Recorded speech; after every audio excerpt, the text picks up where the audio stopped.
আসসালামু আলাইকুম প্রিয় দর্শক, অন্য মঞ্চের আলাপচারিতায় আপনাদের সকলকে আমন্ত্রণ জানাচ্ছি। মাঝখানে ভাবা গিয়েছিল যুক্তরাষ্ট্র অন্তত সাময়িকভাবে হাত তুলে নিয়েছে চট্টগ্রাম থেকে। সেই যে সেনাপ্রধান জেনারেল ওয়াকারুজ্জামান চট্টগ্রামে মানবিক করিডর দেওয়ার প্রস্তাবের বিরোধিতা করলেন, চট্টগ্রাম বন্দর অন্য দেশের হাতে তুলে দেওয়ার বিরোধিতা করলেন, বললেন নির্বাচিত সরকার ছাড়া এই বিষয়ে কেউ সিদ্ধান্ত নিতে পারে না। তারপর দৃশ্যত দেখা গিয়েছিল আমেরিকা একটু ব্যাক গিয়ার দিয়েছে, সরকার গঠন ও নির্বাচন নিয়ে অতঃপর মাথা ঘামানো শুরু করেছিল তারা। কিন্তু আবার দেখা যাচ্ছে গত কিছুদিন ধরে আমেরিকা সক্রিয় হয়ে উঠেছে। গত 14 সেপ্টেম্বর তারিখে একটি মার্কিন বিমান বাহিনীর C-130J সুপার হারকিউলিস পরিবহন বিমান চট্টগ্রামের শাহ আমানত আন্তর্জাতিক বিমানবন্দরে অবতরণ করেছে। বলা হচ্ছে এটি যুক্তরাষ্ট্র, বাংলাদেশ ও শ্রীলঙ্কার বিমান বাহিনীর যৌথ সামরিক মহড়া অপারেশন প্যাসিফিক এঞ্জেল 25/3 তার অংশ হিসেবে এসেছে। এই 4 দিনের মহড়ায় মোট 242 জন সামরিক কর্মী অংশ নিয়েছে, যার মধ্যে বাংলাদেশের 150 জন এবং যুক্তরাষ্ট্র থেকে 92 জন রয়েছে। এটি একক কোনো ঘটনা নয়। গত জুলাইয়ে সিলেটে টাইগার লাইটনিং 2025 নামক আরেকটি যৌথ মহড়া অনুষ্ঠিত হয়েছে। উল্লেখ্য যে চট্টগ্রামে আরও একটি যৌথ মহড়ার পরিকল্পনা রয়েছে আগামী কয়েকদিনের মধ্যে, এবং গত সপ্তাহে বেশ কিছু সংখ্যক মার্কিন সৈন্য আলাদাভাবে এজন্য এই এলাকায় এসে পৌঁছেছে। চট্টগ্রাম ভারত ও মায়ানমারের সীমানার কাছাকাছি অবস্থিত, যা তার এই অবস্থান এটিকে একটি কৌশলগতভাবে অত্যন্ত গুরুত্বপূর্ণ অঞ্চল করে তুলেছে। বিশেষজ্ঞরা মনে করেন যে এই অঞ্চলে আমেরিকা এসে ঘাঁটি গেড়ে বাংলাদেশকে ভিত্তি করে ভারত ও চীন, এই দুই শক্তিধর দেশ, বিশেষ করে যে দেশের পেটের মধ্যে বসে আছে বাংলাদেশ, সেই ভারতের প্রভাব আটকে দেওয়ার উদ্দেশ্যে আমেরিকার এই সক্রিয়তা। আমেরিকার আরও উদ্দেশ্য বাংলাদেশ, মায়ানমার, ভারতের কিছু সন্নিহিত অঞ্চলকে নিয়ে একটি নতুন ইহুদি খ্রিস্টান রাষ্ট্র গঠন করা। ভারতীয় প্রতিরক্ষা বিশেষজ্ঞদের মতে যুক্তরাষ্ট্রের এই অতি সক্রিয়তা ও একের পর এক সামরিক কার্যক্রম কোনো সাধারণ ঘটনা নয় বা কেবলমাত্র কাকতালীয় কোনো কাজ নয়, বরং এর পেছনে ভারতের উত্তর পূর্বাঞ্চল এবং মায়ানমারে আমেরিকার বিশেষ উদ্দেশ্য সফল করা, যার জন্য বার্মা অ্যাক্ট হয়েছিল কয়েক বছর আগে, সেই উদ্দেশ্য সফল করার গভীর চেষ্টা। উদ্দেশ্য শুধু ভারতকে দমন করা নয়, চীনও যাতে তার অর্থনৈতিক ও সামরিক প্রভাব না বাড়াতে পারে বাংলাদেশে, সেই উদ্দেশ্যে বাংলাদেশের ওপর আমেরিকার এতটা নজর। চীন মায়ানমারে তার বেল্ট অ্যান্ড রোড ইনিশিয়েটিভ বা BRI প্রকল্পগুলোর মাধ্যমে প্রভাব বিস্তার করেছে, প্রভাব বাড়িয়েই চলেছে। চীন মায়ানমার অর্থনৈতিক করিডর এবং কাইফিউ গভীর সমুদ্র বন্দর প্রকল্প চীনের জন্য ভারত মহাসাগরে প্রবেশের একটি গুরুত্বপূর্ণ পথ।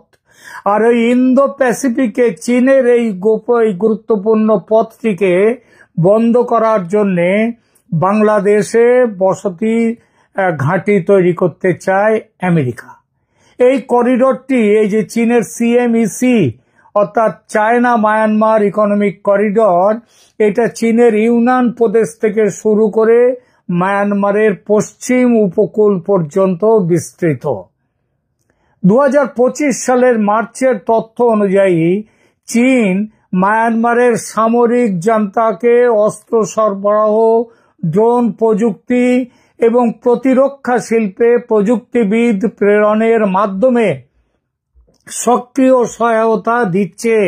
এর ফলে কি হচ্ছে?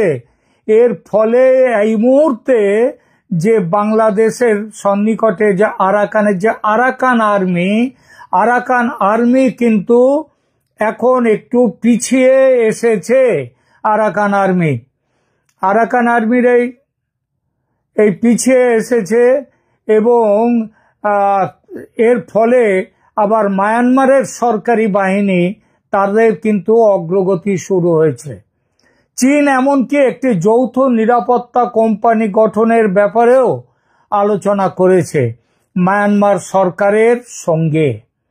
2025 সালের আগস্টে মায়ানমারের সামরিক প্রধান মিন অং হ্লাইং তিনি চীনের সাংহাই কোঅপারেশন অর্গানাইজেশন সম্মেলনে অংশগ্রহণ করেন এবং প্রেসিডেন্ট শি জিনপিংয়ের সঙ্গে তিনি বৈঠক করেন। সেখানে দুই দেশের মধ্যে 7টি সমঝোতা স্মারক স্বাক্ষরিত হয়। মনে হওয়া স্বাভাবিক, মায়ানমারের কাচিন অঞ্চলে রেয়ার আর্থ ম্যাটেরিয়ালসের দখল পেতে আমেরিকার পুরনো প্ল্যান চীন মায়ানমার এসব সমঝোতার কারণে বিগড়ে যেতে পারে, এই ভয়ে আমেরিকা আবার গা ঝাড়া দিয়ে উঠেছে এবং চট্টগ্রামে দখল কায়েম রাখার জন্যে হঠাৎ করেই একের পর এক যৌথ সামরিক মহড়া শুরু করে দিয়েছে। এবছর ইতিমধ্যে টাইগার লাইটনিং, টাইগার শার্ক এবং প্যাসিফিক অ্যাঞ্জেল এই তিনটে মহড়া অনুষ্ঠিত হয়ে গেছে। সামনে আরো মহড়া আছে। এই মহড়াগুলোর আনুষ্ঠানিক উদ্দেশ্য বলা হচ্ছে প্রতিরক্ষা সহযোগিতা শক্তিশালী করা, যৌথ শক্তির ইন্টার অপারেশনাল ক্ষমতা সেটা বাড়িয়ে তোলা এবং মানবিক সাহায্য ও দুর্যোগ ব্যবস্থাপনায় সহায়তা করা। কিন্তু পিছনের না বলা আসল উদ্দেশ্য হলো মহড়ার কারণ দেখিয়ে সৈন্য ও যুদ্ধাস্ত্র সম্ভার ক্রমশ মজুত করা, বাড়িয়ে যাওয়া এবং দখলদারি বজায় রাখা, যাতে চীন ও ভারত এই দুই শক্তিকে দূরে রাখা যায়। চীন গত 15 বছর ধরে বাংলাদেশের সর্ববৃহৎ বাণিজ্যিক অংশীদার। Institute of south Asian studies, national university of সিঙ্গাপুরের এই এপ্রিলে দেয়া তথ্য মোতাবেক প্রায় 1000 চীনা কোম্পানি বাংলাদেশে কাজ করছে এবং 5.5 লক্ষের বেশি চীনা কর্মচারী এই সব প্রতিষ্ঠানে কাজ করছে। 2025 সালের মার্চে মোহাম্মদ ইউনূসের চীন সফরের সময় দুই দেশ 8টি সমঝোতা স্মারক স্বাক্ষর করে। চীন $2.1 বিলিয়ন বিনিয়োগ করেছে বাংলাদেশে। ঋণ ও নতুনভাবে বিনিয়োগ করবে। ঋণ ও অনুদানের প্রতিশ্রুতিও দিয়েছে।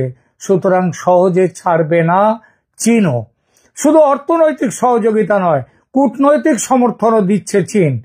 চীনা পররাষ্ট্রমন্ত্রী ওয়াং ই তিনি জুলাই 2025 সালে বাংলাদেশের অন্তর্বর্তী সরকারের প্রতি সমর্থন জানিয়েছেন এবং আসন্ন নির্বাচনে সহায়তার প্রতিশ্রুতি দিয়েছেন। যদিও চীন বাংলাদেশ এই সম্পর্ক আমেরিকার বিরোধিতায় বর্তমানে কিছুটা চাপের মধ্যে পড়েছে, যে সেটাও ঠিক। এটা নতুন করে বলার অপেক্ষা রাখে না যে ভারত বাংলাদেশ সম্পর্ক বর্তমানে ইতিহাসের সবচেয়ে শীতল পর্যায়ে আছে। শেখ হাসিনার পতনের পর ভারত বাংলাদেশ সম্পর্কের এই প্রচন্ড শীতলতা। ভারত ভিসা নিষেধাজ্ঞা এবং কূটনৈতিক দূরত্ব বজায় রেখেছে। 2025 সালে ভারত বাংলাদেশি পণ্যের ওপর বাণিজ্যিক বিধিনিষেধ আরোপ করেছে। তার পাল্টা হিসেবে বাংলাদেশও আবার কিছু কিছু বিধিনিষেধ দিয়েছে। গত 13 এবং এই বিশেষ যে বিধিনিষেধ, এগুলো ভারত যেটা দিয়েছে সেটা একটা বড় প্রভাব ফেলেছে বাংলাদেশের পোশাক তৈরি শিল্পের উপর। গত 13-14 মাস পেছনে তাকালে দেখা যায় সম্পর্ক খারাপ হওয়ার মূল দায় কিন্তু বাংলাদেশের বর্তমান শাসকদের। তারা বাংলাদেশের মানুষের মধ্যে অ্যান্টি ইন্ডিয়া সেন্টিমেন্ট, যার উপরে ভর দিয়ে তারা ক্ষমতায় এসেছিল, শেখ হাসিনাকে দেশ থেকে তাড়িয়েছিল ভারতের চর হিসেবে, ভারতের হাতের পুতুল হিসেবে। তারা নিজেরা এখন হয়ে গেছে আমেরিকার হাতের পুতুল। ইউনুস করেছেন কি, এই সম্পর্ক খারাপ করার গত 13-14 মাস পেছনে তাকালে দেখা যায় সম্পর্ক খারাপ হওয়ার মূল দায় বাংলাদেশের বর্তমান শাসকদের। ইউনুস চীনের কাছে গিয়ে বলেছেন যে ভারতের 7টি পূর্বাঞ্চলীয় রাজ্য স্থলবেষ্টিত এবং বাংলাদেশ তাদের সমুদ্রের একমাত্র রক্ষক। এই মন্তব্য নিউ দিল্লিতে স্বাভাবিক কারণেই উদ্বেগ সৃষ্টি করেছে। কিন্তু সম্পর্ক খারাপ যাচ্ছে বলে যে সম্পর্ক চিরতরে কেটে দিতে হবে তা তো নয়, তাতে নিজেদেরই লোকসান। কারণ বাংলাদেশে উত্তেজনা ও অস্থিরতা থাকলে ভারতও সুস্থির থাকতে পারে না। সুতরাং নিজের স্বার্থেই ভারতকে নজর রাখতেই হবে বাংলাদেশের ওপর। সে দেশে যে 2.5-3 কোটি হিন্দু আছে এখনো, তাদের সুরক্ষার দিকেও নজর দিতে হবে ভারতকে। আর সেই সুরক্ষার ব্যবস্থা আমেরিকা ভালো করে পা জমানোর আগেই করতে হবে। গত 15, 16 এবং আজ 17 তারিখে কলকাতার ফোর্ট উইলিয়ামে যে বড় মাপের সামরিক বৈঠকটি হয়েছে, সেখানে মুখ্য আলোচনায় কিন্তু ছিল চট্টগ্রাম প্রসঙ্গ। কিভাবে চট্টগ্রামে ভারত তার আধিপত্য স্থাপন করবে, এজন্য প্রয়োজনে বল প্রয়োগেও যে দ্বিধা করবে না ভারত, সেটা কিন্তু তার বার্তা বিভিন্ন সূত্র থেকে পাচ্ছি। ত্রিপুরা লাগোয়া বাংলাদেশের চিকেন স্নেক করিডরের দিকে নজর আছে। এই জন্যেই ওই করিডরটা কেটে দিলেই চট্টগ্রাম বিচ্ছিন্ন এবং ভারত ত্রিপুরার মাধ্যমে নর্থ ইস্ট থেকে সরাসরি বঙ্গোপসাগরে তাদের যাওয়া আসা চলবে। এখনো পর্যন্ত ভারত এই জন্যেই ত্রিপুরা লাগোয়া বাংলাদেশের এই করিডরের চিকেন স্নেক করিডরের দিকে এই জন্যই নজর রেখেছে। এখনো পর্যন্ত ওয়েট অ্যান্ড ওয়াচ নীতি ভারতের, দেখছে ফ্রি, ফেয়ার অ্যান্ড ইনক্লুসিভ নির্বাচনে আওয়ামী লীগ ক্ষমতায় ফেরে কিনা। কিন্তু সে সম্ভাবনা যদি না দেখা যায়, যদি আওয়ামী লীগকে নির্বাচনে অংশগ্রহণ করতে না দেয়া হয়, তাহলে অন্য পথ তো নিতেই হবে ভারতকে। আর তার জন্য প্রস্তুত হচ্ছে ভারত। প্রস্তুতি যে শুধু চট্টগ্রামের চিকেন স্নেকে তা নয়, ভারতের দক্ষিণ দিনাজপুর থেকে মেঘালয়ের গারো পাহাড় পর্যন্ত একটি ছোট্ট, তেমন বড় নয়, বোধহয় 60-70 কিলোমিটার হবে খুব বেশি হলে, সেই লাইনটা কেটে দিলে মেঘালয়ের গারো পাহাড় পর্যন্ত, এই যে লাইনটা টানলেই একটা আলাদা হয়ে যাবে বাংলাদেশের রংপুর ডিভিশন। ওটা আর এক চিকেন স্নেক বাংলাদেশের। ভারতের নজর সেদিকেও আছে। অপেক্ষা করছে ভারত শুধু শেখ হাসিনার প্রত্যাবর্তনের। কারণ বাংলাদেশে একমাত্র তাকেই বন্ধু হিসেবে জানে ও মানে ভারত। এটা ঐতিহাসিক ভাবে প্রমাণ করে দিয়েছে জামাত, বিএনপি এবং এই ইউনুসের বর্তমানে যারা আছেন সঙ্গী সাথী, তারা তো প্রমাণ করে দিয়েছেন যে তারা ভারতের বন্ধু কেউ নয়, ভারতের শত্রু। এই জন্যেই শেখ হাসিনার প্রত্যাবর্তনের দিকে তাকিয়ে আছে ভারত। বাংলাদেশে একমাত্র তাকেই বন্ধু হিসেবে জানে ও মানে, আর বন্ধুত্বের মর্যাদা দিতেও জানে ভারত। কি বলতে চাইছি আশা করি বুঝেছেন সবাই। চট্টগ্রামে মার্কিন সামরিক উপস্থিতি ভারত ও মায়ানমার এবং চীন, এই সমস্ত দেশের পক্ষেই উদ্বেগের কারণ হয়ে দাঁড়িয়েছে। এই অঞ্চলে বহিরাগত শক্তিগুলোর প্রভাব বৃদ্ধি আঞ্চলিক স্থিতিশীলতার জন্য হুমকি নিয়ে এসেছে। বর্তমান পরিস্থিতিতে বাংলাদেশ তাই প্রকৃতপক্ষে 3টি পরাশক্তির প্রতিযোগিতার কেন্দ্রভূমিতে, কেন্দ্রবিন্দুতে অবস্থান করছে। বাংলাদেশ, তুমি কার? যুক্তরাষ্ট্রের চট্টগ্রামে বর্ধিত সামরিক কার্যক্রম, চীনের মায়ানমারে ক্রমবর্ধমান প্রভাব এবং ভারতের আঞ্চলিক নিরাপত্তা উদ্বেগ, এই 3টি বিষয় একসঙ্গে দক্ষিণ এশিয়ায় একটি জটিল ভূ রাজনৈতিক পরিস্থিতির সৃষ্টি করেছে এবং বাংলাদেশ হচ্ছে যার কেন্দ্রস্থল। সুতরাং প্রশ্ন এখানেই, বাংলাদেশ তুমি কার? কেউ সহজে তার দখল ছাড়তে যাবে না, শুধু মাঝখান দিয়ে বাংলাদেশ আর বাংলাদেশের থাকবে না।